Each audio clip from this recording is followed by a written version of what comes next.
안녕하세요. 위클리 세종기 업데이터 오늘은 1월 25일입니다. 저는 전혜성이고요. 네, 저는 정윤호입니다. 네, 안녕하세요. 정민경입니다. 네, 오늘은 뭐부터 시작을 해볼까요? 네, 오늘은 제가 먼저 시작을 해보려고 하는데요. 네, 네. 저번에 방송에서 제가 아마 1월 10일까지의 네. 국내 수출입 현황에 대해서 말씀을 드렸었는데, 얼마 전에 2021년 1월 20일까지, 네. 즉 1일부터 20일까지의 수출입 잠정 규모가 이제 나왔는데요. 그거 업데이트를 해보려고 합니다. 네. 그때 20일까지 실적 수출 현황 이런 게 되게 중요하다고 말씀을 주셨는데 어떻게 나왔나요? 제 예상보다는 좋았고요. 예상보단 좋았는데 여전히 약간의 그런 알쏭달쏭함은 있어가지고 방금 오늘 말씀드릴 내용은 저희 홈페이지에 S포스트라는 곳에 누구든지 열람하실 수 있도록 글 올려놓았으니까 혹시 제 이야기 들으시고 조금 더 자세하게 한 번 더 확인하고 싶으시다면 세종기업데이터 홈페이지 확인해 주시면 되겠습니다. 네, 방송에도 링크 걸어놓겠습니다. 네, 감사합니다. 일단 2020년 1월 1일부터 20일까지의 잠정 수출입 실적 관세청에서 밝혔고요. 내용을 보면은 수출은 전년 동기 대비 10.6% 증가했고 수입은 1.5% 증가했습니다. 지난 1일부터 10일치, 그러니까 첫 번째 나왔던 것보다 수출은 조금 더 개선이 되었고 수입은 그때는 역성장 폭이 꽤 컸었는데 이번에는 플러스 성장이 나왔던 것으로 보면은 좀 나아진 게 아닐까라고 보였고요. 안에 세부 항목 역시 관세청에서 잠정으로 밝혀놓은 것들이 있는데 안에 내용을 보면은 반도체가 11.6% 증가했고 승용차 쪽이 15.7%, 무선통신기기가 60.5%로 굉장히 크게 증가했습니다. 반면에 석유 제품은 45.6% 감소했고 컴퓨터와 주변기기 등은 1.1% 감소를 했습니다. 수입 쪽도 마찬가지로 반도체가 22% 증가했고 기계류가 6.2%, 또 무선통신기기가 20.5% 증가한 반면에 원유는 41% 감소했고요. 가스도 15% 감소했고 석유 제품도 41% 감소했습니다. 그러니까 극명하게 나뉘었던 것 같아요. 수출이든 수입이든 반도체와 그다음에 무선통신 기기 쪽은 굉장히 좋았던 반면 정유, 석유화학 쪽은 상당히 안 좋았던 그런 모습을 보이고 있습니다. 이게 원유가를 좀 고려를 해야 하나 싶었는데 사실 2020년 1월이랑 지금의 유가랑은 그렇게 차이가 많이 나진 않아요. 그러니까 유가 폭락은 코로나 때 나왔던 거고 작년도 1월은 코로나 발생 이전이기 때문에 유가 수준은 거의 동등했기 때문에 가격이 동등하다면 물량 감소였던 것 같은데 상당히 낙폭이 컸던 것 같습니다. 그래서 반도체는 좋았고 승용차는 전년 동월, 즉 2020년 1월에 6.8% 감소했었기 때문에 그 부분에 대한 기저효과가 일부 반영됐던 것으로 보이고요. 무선통신기기가 60.5% 증가했어요, 수출에서. 근데 이 무선통신기기 안에 제가 세부 항목을 봤을 때는 단순히 단말에 한정되지 않고 무선통신 장비, 기지국이라든지 각종 안테나 이런 것들이 같이 묶이기 때문에 개인적으로는 5G 관련 수요가 좀 반영이 되었지 않았을까라고 저는 추측을 해보았습니다.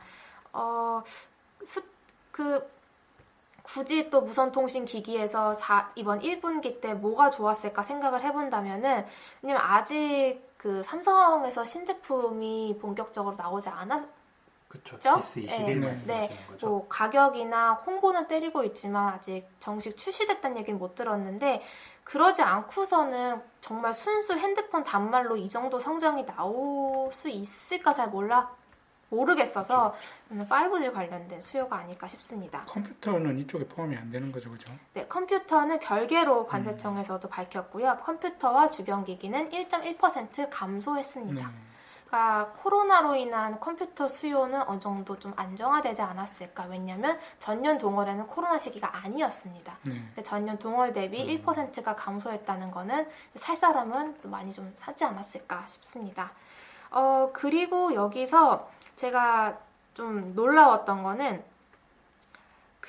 기계 쪽이 수입이 6.2% 증가했어요. 저는 그래서 이 기계류라고 봐서 이게 단순히 정말 우리가 생각하는 그런 기계 장치 이런 것들이 크게 늘었나 싶었는데 제가 그래서 저번에 또 이런 S포스트에 12월 수출 품목 탑 탑 15개 종목을 추려놨는데 그 안에 기계 부분품과 부속품이라는 항목이 2019년 12월에도 7등, 2020년 12월에도 7등입니다. 그래서 저도 요거 세부 항목을 확인하기 전까지는 정말 기계인 줄 알았어요. 근데 이게 어디로 대체 많이 팔린 건지 확인해서 코드를 봤더니 결국에는 D램 모듈이었습니다. 그래서 D램 칩과 D램 모듈은 사실 다른 코드로 잡히곤 있다는 걸 제가 알고는 있었는데 이 자료를 확인했을 때는 사실 그 부분까지는 생각을 못 했었거든요. 그래서 이게 대체 뭐 중국으로 많이 팔았나 싶어가지고 찾아봤더니 D램 모듈이었어서 글쎄요, 이번에도 반도체가 전반적으로 이러한 시황을 이끌지 않았을까라고 좀 결론을 내렸습니다. 네.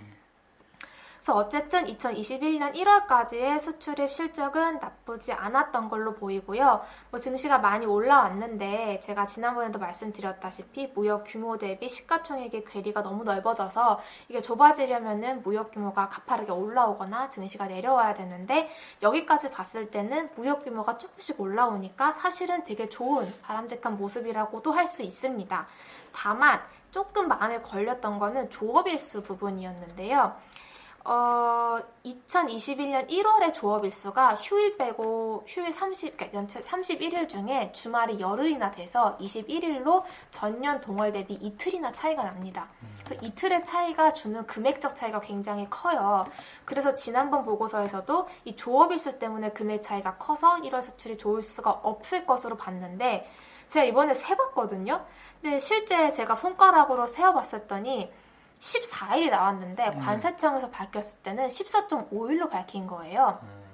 그러니까 2021년 1월부터 10일까지는 손가락으로 세봤을 때 1월 1일 신정 포함 6일. 근데 관세청에서도 6일이라고 밝혔어요. 그래서 주말에 빼고 6일로 계산하는구나.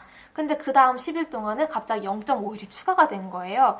이 0.1이 왜 추가됐지? 그래서 예전 자료를 막 찾아봤어요. 예전에는 조업일수를 어떻게 계산했는지. 그러면 어떤 달에는 전체 일수가 이제 손가락으로 주말 빼고 세보면은 23일밖에 안 나오는데 관세청에서 24일로 밝히고 이런 식으로 조금씩 차이가 있더라고요.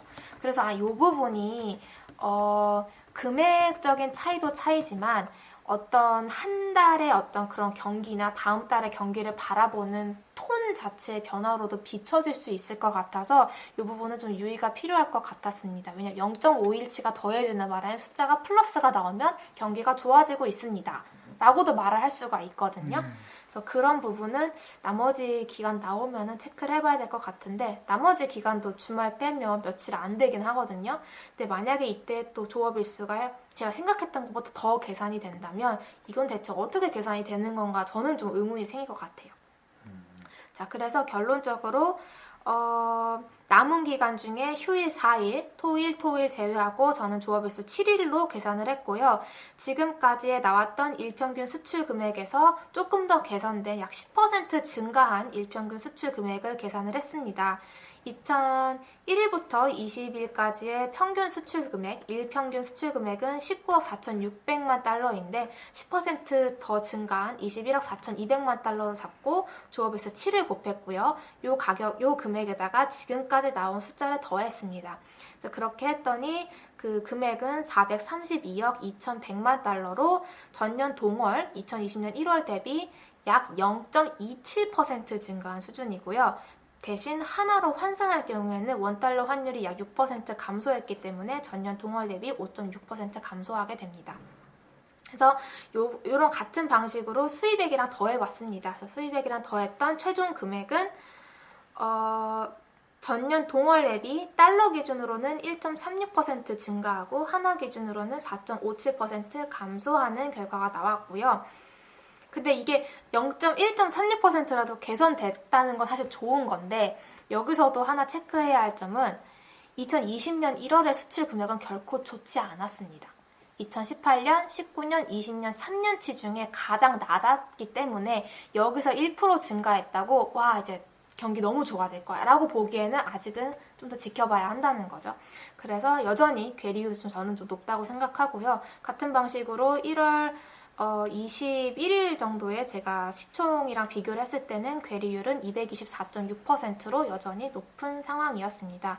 물론 이날 계산 이게 다 쓰고 나서 막판에 그 삼성에서 파운드리 뭐 수주였다고 쫙 끌어올리면서 제가 되게 내가 오늘 아침 오전 내내 무슨 분석을 한 거지 막 자괴감이 좀 생겼는데 여기서 조금만 더 첨언을 하자면 삼성이 오르는 날 막판에 파운드리 때문에 삼성이 막 3분 만에 막 1%가 오르고 이런 거 보는데 12월 수출 품목 탑 15개를 보면은 삼성그룹과 관련된 품목이 9개예요. 1등 메모리, 2등 비메모리, 3번 그런 무선 통신 장비, 4번이 탱커였는데 삼성중공업과 연관이 있죠. 네. 탱커 선박. 7등이 기계의 부분품과 부속품인데 D램 모듈이었습니다. 9등은 디스플레이 및 부분품, 삼성 디스플레이가 하고 있고 11등이 SSD, 12등이 면역 물품인데 바이오 관련된 그걸로 삼성 바이오로직스와 관련이 있고요. 14등은 반도체 기타 부문입니다. 전체 15개 중에 9개가, 상위 9개가 삼성그룹과 관련되어 있다는 걸 보고 우리나라가 굉장히 이렇게 일상에서 느끼는 것 이상으로 삼성그룹에 대한 경제 의존도가 굉장히 크다는 거를 저는 좀 새삼 느꼈던 것 같습니다. 그래서 이번에 이제 또 실적 발표 시즌 돌아오는데 지금까지보다는 올해 어떻게 전망하는지에 좀 더 초점을 둬야 될 것 같습니다. 네. 사실 시장이 요즘에 엄청 많이 핫하잖아요. 오늘 코스닥 기준으로 거의 1000을 찍을 뻔했. 제가 이동 중이라 정확하게 못 봤는데 장중에 1000을 찍었는지는 확인을 못 해봤는데 종가만 봤을 때는 999로 끝난 걸로 저는 확인을 했습니다. 참 시장이 엄청 핫한 것 같은데 얼마 전에 저도 이제 다른 유튜브 방송을 보는데 하나투자증권에서 그 스텝스라는 그런 걸 하고 있더라고요. 근데 지금은 센터장님이 아니신데 이제 얼마 전까지는 이제 센터장이셨던 김일구 애널리스트 상무님이 방송을 해주셨는데 참 공감 가는 말이 좀 몇 가지가 있었어요. 네, 시장이 떨어지면서 바닥에서 반등 나오면서 30%가 나왔던 적은 많았는데 이렇게 어느 정도 올라온 고점인 그러니까 밴드 상단 뭐 이쪽에서 30%가 올라왔던 적은 86년, 88년 이후에 처음이라고 하더라고요. 30년 만에.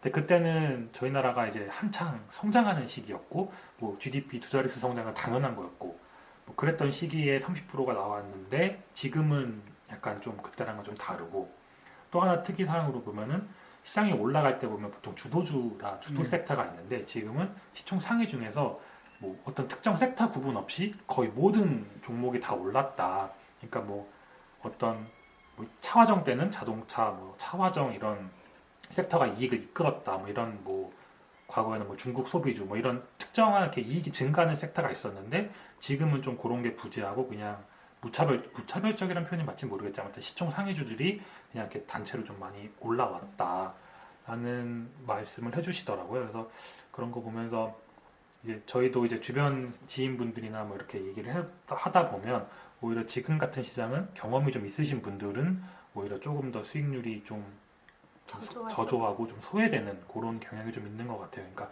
잘 모르시는, 그러니까 처음 하시는 분들은 그냥 이렇게 좀 뭐 예를 들면 코인 많이 하셨던 분들 이거는 이렇게 좀 지르실 수 있는데 조금 경험이 있거나 예전에 이런 버블이란 표현이 맞을까요? 버블이나 뭐 이런 급락 이런 걸 좀 몇 번 겪어보셨던 분들은 오히려 작년 말부터 좀 조심하시면서 어떻게 보면 좀 시장과는 약간 소외되는 그런 분위기가 요즘에 연출되고 있는 게 아닌가 하는 생각을 좀 하고 있습니다. 네, 그래서 일단 분위기는 저희도 좀 그렇게 보고 있고, 근데 저희는 아까 수출입 코드로도 말씀을 드렸지만 조금 조심하자라는 톤을 계속 말씀을 좀 드리고 있어요. 작년 뭐 11월, 12월, 올해 1월 뭐 이렇게 말씀을 드리고 있는데 말씀을 드리기에 좀 민망할 정도로 자꾸 시장이 올라가지고 조금은 저희가 뭘 놓치고 있나 뭐 이런 생각도 좀 들긴 하는데 그래도 일단 수치적으로는 좀 오버되고 있는 것들이 좀 저희 입장에서는 보이고 있어서 좀 조심하자라는 좀 의견을 좀 드리고 있습니다. 제가 그 김일구 그 상무님의 네. 또 다른 영상도 봤는데 그런 말씀을 하시더라고요. 소외감에 대해서도 이야기를 하시더라고요. 그래서 남들과 똑같은 길을 가고 있을 때 이제 스트레스가 없는 상태인데 나는 좀 다른 길을 가고 있을 때 이제 스트레스적 그런 느낀다. 이제 그런 이야기를 하면서 이제 그러한 경향이 좀 더 쏠림 현상으로 가는 것 같다라는 이제 이야기를 해주셨는데 참 방금 해주신 이야기와도 좀 많이 좀 겹치는 것 같습니다. 사실 보면은 이제 실질적으로 계좌가 박살나는 거는 3월 같은 때가 더 큰데 어떻게 보면 그때보다 지금같이 남들 다 먹을 때 못 먹는 게 스트레스는 더 심한 것 같아요. 네. 저희 같이 일하고 계시는 한 분도 마이너스 20%가 나면 내가 종목을 잘못 선택했다라고 네. 하는데 5% 수익이 나면 그때 그 소외감 뭐 이런 맞아요. 빡침 그런 게 엄청났다고 하더라고요. 그래서 확실히 분위기는 예전에 비해서는 확실히 달아오르고 있는 것 같습니다. 일단 분위기는 뭐 그 정도까지 말씀을 좀 드리고 저는 오늘 말씀드릴 게 그러니까 얼마 전이 아니라 과거에 문재인 대통령께서 소부장 펀드 코리아 뭐 이런 펀드 NH 아문다에서 운영하셨던 펀드 가입을 하고 수익이 엄청 잘 났잖아요. 그래서 이제 이런 것도 이제 이번에 뉴딜 펀드에 그 수익금을 재투자하셨다고 하는데 뭐 우스갯소리로는 뭐 정부에서 종목을 찍어준다 뭐 이런 이야기도 있기는 하는데 어찌되었든 저희도 이제 이 내용을 한번 살펴봤습니다. 이 펀드는 어떤 종목을 가지고 있는지. 크게 가입을 한 게 삼성 액티브 자산운용에서 운영하는 삼성 뉴딜 코리아 펀드, KB의 KB 코리아 뉴딜 펀드, 신한 BNP의 아름다운 SRI 그린 뉴딜 이렇게 3개가 공모 펀드고 나머지 2개는 이제 ETF 가입을 하셨는데 일단 삼성 뉴딜 코리아 펀드 포트폴리오 좀 살펴보면 네이버와 다나와 비중이 가장 높더라고요. 그리고 그 다음에 뭐 조이시티, 파이오링크, 웹캐시, 한솔케미칼, 한국카본 이런 것들이 이제 비중이 가장 높은 종목으로 좀 나와 있습니다. 근데 사실 뭐 이게 종목을 한다고 해도 뭐 이게 뭐 어떤 의미가 있을까 싶기도 한데 그래도 일단 정부에서 뉴딜과 관련된 종목들을 어떻게 운영하고 있는지 뭐 이런 거 좀 정도만 참고해 주시면 되지 않을까 싶습니다. 그거는 이제 저희 홈페이지 들어가 보시면 이제 내역 자세하게 나와 있으니까 그거 한번 참고해 주시면 될 것 같습니다.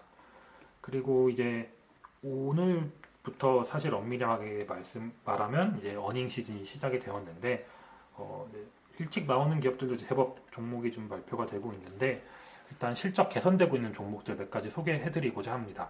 이것도 저희 링크가 있죠, 그죠? 네네, 실적 속보 탭에 들어가시면 나와 있고 네, 실적 개선됐음에도 불구하고 주가가 이미 많이 올라 있는 종목들은 사실 저희가 소개를 따로 드리고 있지는 않거든요. 그러니까 이제 실적이 이거는 재선이 됐는데 왜 이야기를 안 하냐라고 하시면 일단 단기간에 주가가 너무 많이 올라왔거나 뭐 이제 PBR 히스토리 밴드 보면 이미 상단을 돌파했거나 뭐 그런 종목들은 소개를 드리고 있지 않으니까 그건 좀 참고해서 봐주시면 될 것 같습니다. 일단 첫 번째 말씀드릴 종목은 머큐리입니다.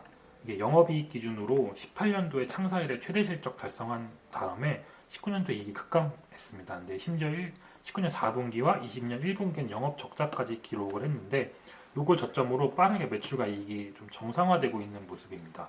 그러니까 18년 창사 이래 최대 실적 달성할 때 분기 영업이익이 한 30억 내외 정도 발생을 했는데 20년 4분기에 30억 기록하면서 이제 어느 정도 회복했다라고 좀 봐주시면 될 것 같습니다.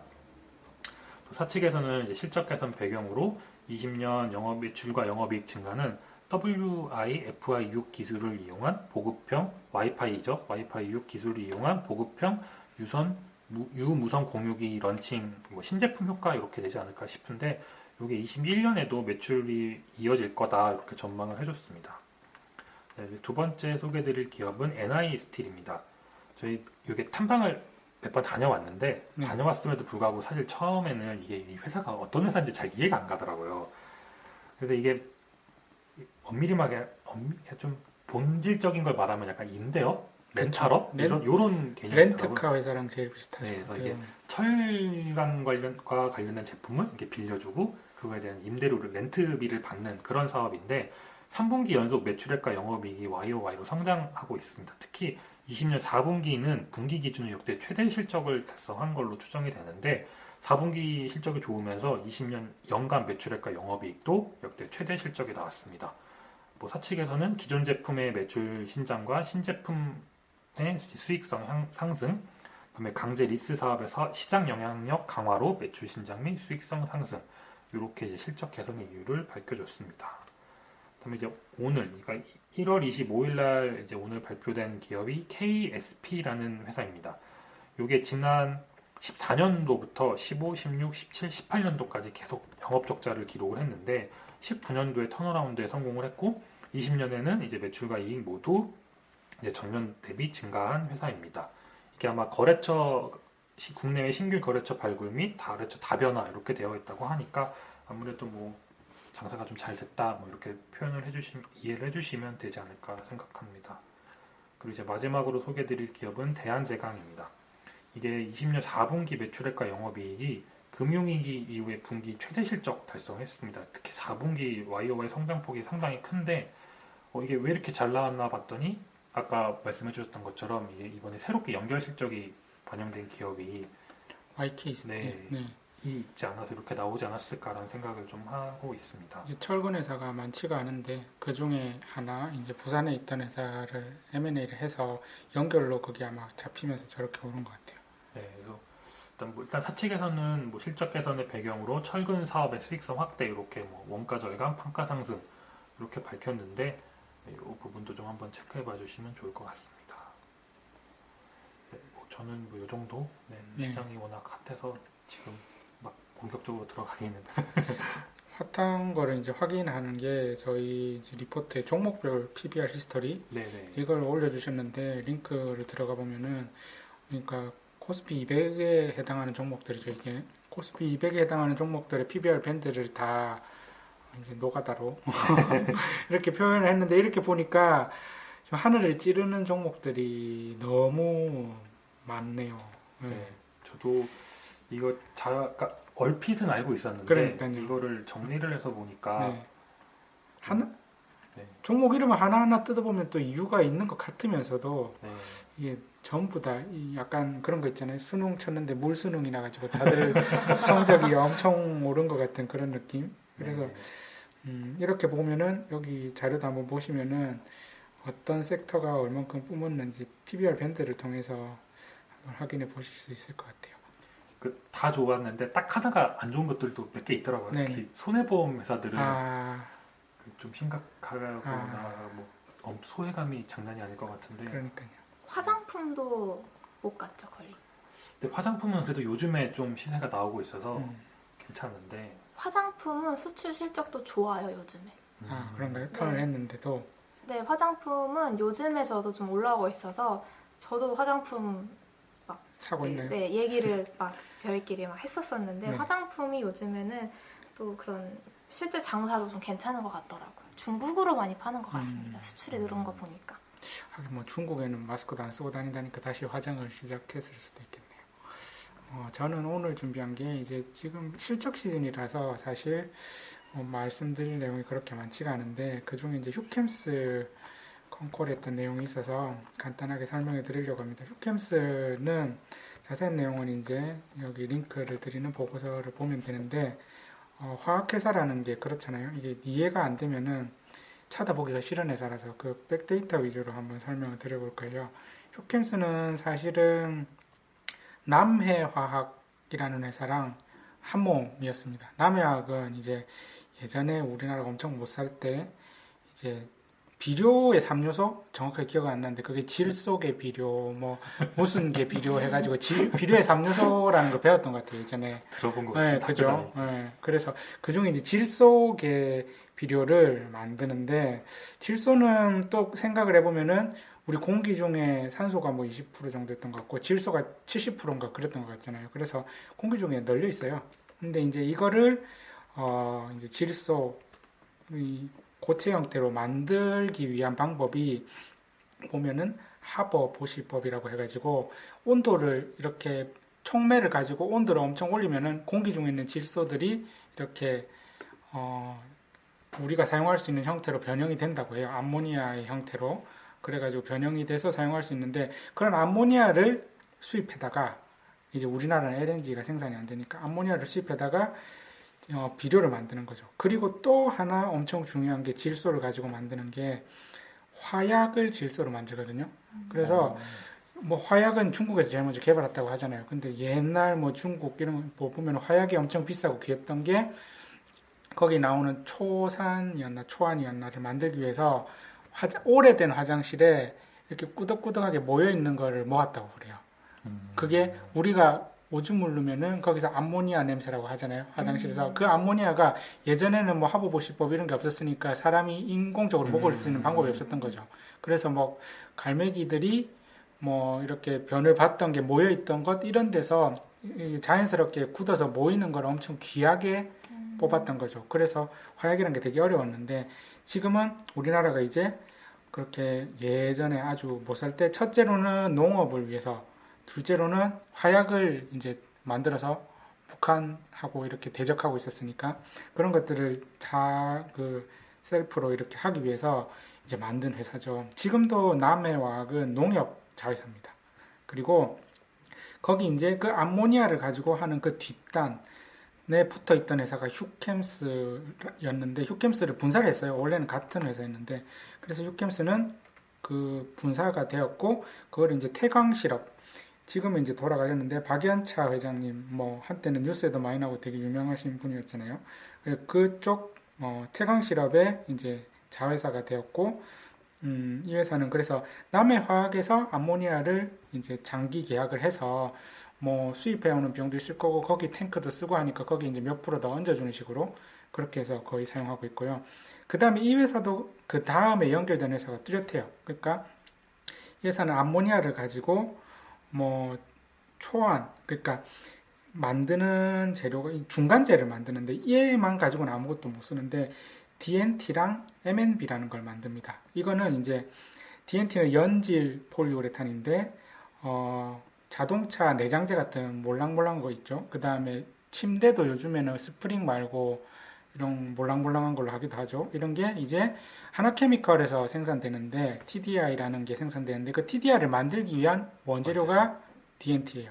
그리고 MNB는 경질 우레탄폼. 이건 이제 딱딱한 건데 건축 자재나 가전 제품이나 단열재 같은 데 사용되는데 이것도 중간재이기 때문에 금호 미스이 화학 그러니까 금호랑 미스이랑 합자가 있는 회사가 있고 그다음에 한국 바스프 같은 데는 이제 질산을 공급하고 다 중간재인 거죠. 그렇기 때문에 그 다음에 그렇게 해서 전체 매출 중에 67%가 아까 말한 DNT, MNB 그러니까 NT 계열이라는 데서 발생하고 그거보다 더 앞단에 있는 질산, 초안 이런 것들이 있고 그리고 사실 지금 제일 이 회사가 핫한 이유는 탄소 배출권 때문이죠. 예. 얘가 우리나라에서 탄소 배출권 단일로는 가장 많이 이제 생산을 하고 있는 회사고 근데 이제 탄소 배출권 가격이 폭등을 했는데 그것만큼 1대1로 연관이 안 되는 거는 그만큼 물량이 많기 때문에 얘들은 장기 계약이 이미 되어 있습니다. 장기 계약이 되어 있을 때는 파는 사람 입장에서도 그렇고 사는 사람 입장에서도 그렇고 어느 정도 이제 캡을 씌우는 거죠. 이거 이상은 못 올라가, 이거 이하는 못 내려가. 그렇기 때문에 지금같이 가격이 엄청나게 오를 때는 사실 뭐 스팟으로 파는 것만큼은 되진 않지만 뭐 우리나라에서 탄소 배출권 얘기를 하면 이제 테마주로 나오는 종목들이 뭐 여러 개가 있죠. 뭐 몇 가지가 있는데 그 중에서 얘는 실질적으로 영업이익과 매출에서 영향을 끼칠 정도로 되는 회사다 이거죠. 그래서 지금 탄소 배출권이 추가로 되기 위해서 지금 추가로 증설도 하고 있고요. 이런 것들이 이제 앞으로는 탄소 배출권도 물량이 추가가 되겠죠. 그리고 사실 다른 것들은 모든 게 이제 중간재니까 뭐 질산이나 초안이나 뭐 MNB나 뭐 DNT나 다 마찬가지인데 그 중에 DNT 딱 요거만 이익을 내는 구조가 조금 달라요. 이거는 사실 이 앞단에 있는 남해화학이랑 어떻게 협상을 했느냐. 예를 들면 암모니아를 가져올 때는 너네가 가져온 암모니아에 몇 프로를 얹어서 줄게라고 돼 있기 때문에 그런 식으로 계약을 한 거고 회사들끼리. 그 다음에 회사의 가장 매출이 큰 DNT 같은 경우는 예전에 이제 TDI 그러니까 몰랑몰랑한 연질 우레탄 폼 가격이 폭등했던 때가 있었죠. 그리고 폭락도 하고 이렇게 하니까 한화케미칼과 이 휴캠스가 서로 협의를 해서 얘도 아까 말씀드린 그것처럼 탄소 배출권처럼 아래 위로 캡을 씌운 거예요. 그래서 TDI나 MDI 같은 경우는 TDI나 MDI 나머지 MNB 같은 경우는 그 가격이 그대로 이렇게 움직이는 걸 그대로 반영을 하면서 아까 암모니아를 샀을 때 얼마를 얹어주는 수수료를 얹어주는 그런 식으로 다 계약이 되어 있는데 TDI만 이제 이거는 가격이 변동되는 거를 나도 먹고 싶으니까 어느 정도 변동분은 우리한테 나눠 달라고 했기 때문에 사실 M&B는 가격이 빠지더라도 공장만 돌아가면 어떻게 보면 매출액에서 지장이 하나도 없는데 TDI 같은 경우는 회사가 매출액에 가장 큰 영향을 미치죠. 그렇기 때문에 다른 거는 그냥 캡합 곱하기로 해서 이해를 하면 되고 TDI 가격이 어떻게 되느냐. TDI 가격에 거의 DNT가 연결되기 때문에 이런 내용 같은 경우는 우리가 뭐 블룸버그 이런 걸 찾아볼 수 없으니까 항상 보면은 화학 애널들이 위클리로 내주시는데 보면은 이런 모든 것들이 스프레드나 원재료 가격이 있기 때문에 그걸로 확인할 수가 있습니다. 그리고 예를 들면은 TDI가 되게 중요한 회사들, 지누스 같은 회사들도 되게 중요하니까 같이 트래킹을 하는 게 좋을 것 같아요. TDI는 이렇게 폭신폭신한 것 만드는데 이제 원재료로 쓰이기 때문에 그렇죠. 요즘에 TDI 가격이 4분기, 그러니까 20년 4분기에 많이 올라왔던 것도 이제 요즘에 뭐 집콕 라이프 그렇죠. 막 이렇게 하면서 뭐 소파 바꾸고 뭐 침대 바꾸고 그러면서 이제 수요가 이제 크게 올라왔다고 합니다. 그리고 이게 초안이 영어로 이제 암모니움 나이트라이드고 그 다음에 질산 같은 경우는 니트릭 애시드 이렇거든요. 뭐 제가 이제 화공과가 아니라서 발음은 정확한지 모르겠는데 이름이 좀 니트릭이랑 나이트라이드가 이름이 좀 무섭지 않나요? 그 다이너마이트의 원재료가 뭐 이런 비슷한 이름이었는데 한마디로 아까 말씀드린 화약에도 쓰이고 하기 때문에 폭발물이에요.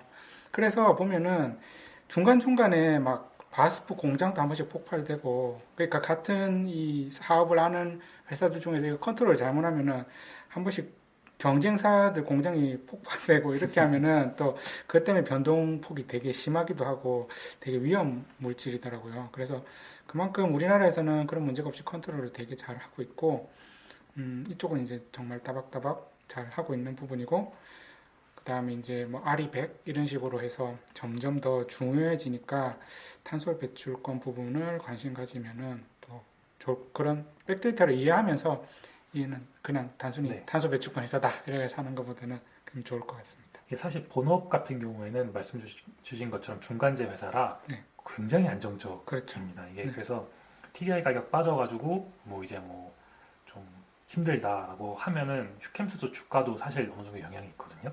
네, 그럴 때 그냥 조금 길게 보신다고 하면은 여유자금 이렇게 좀 뭐 한 2, 3년 이렇게 길게 보신다고 하면 그냥 사실 묻지마로 좀 담가 두셔도 뭐 워낙 회사가 안정적이고 배당도 잘 주고 그래서 네, 뭐 저는 그렇게 생각합니다. 그러니까 예전에 기억하실지 모르겠지만 지금은 하나케미칼이고 그 전에는 KPX 화인케미칼이라는 종목으로 TDI가 그렇죠.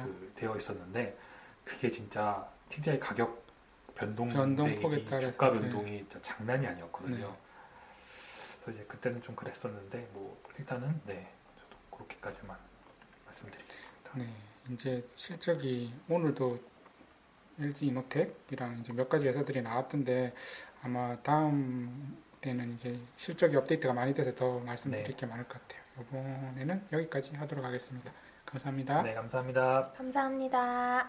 본 방송은 개인적인 의견이며 최종 투자 결정과 책임은 본인에게 있습니다. 참고 자료로만 활용하시기 바랍니다.